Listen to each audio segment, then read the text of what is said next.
Samantala, pagtaas ng antas ng baha sa bahagi ng ilang sementeryo sa Dagupan City, pinangangambahan dahil sa nararanasang pag-ulan.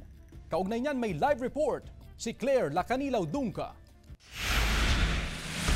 Claire? Chris, nagsisimula na ring dumagsa ang mga bisita dito sa Roman Catholic Cemetery ilang araw bago ang undas. Pinangangambahan ang posibleng pagbaha sa mga sementeryo ngayong nararanasan ang pagbugso-bugsong ulan na epekto ng Bagyong Leon. Tuloy ang paglilinis sa sementeryo ilang araw bago ang undas. Baka bulan hindi ako makapunta kaya pinalinis ko na.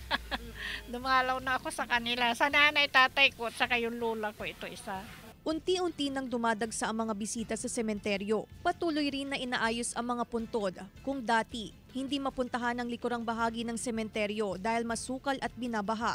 Ngayon patuloy nang tinatabunan ng lupa upang marating ang bahagi ng sementeryo. Yung iba po, talagang obligadong tinatanggal na po namin.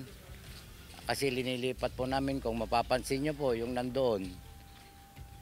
Ongoing po yung pag-clear po namin ng lupa at saka yung pagtatabon. Samantala, magpapatupad ng traffic rerouting scheme ang Public Order and Safety Office, epektibo bukas hanggang November 1.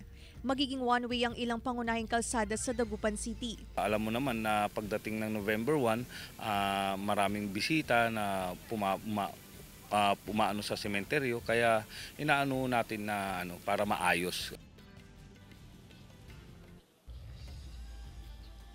Chris, nagsagawa naman ng fogging at misting operation ng City Health Office sa mga sementeryo dito sa Dagupan City para na rin sa kaligtasan ng mga bibisita ngayong undas. Chris.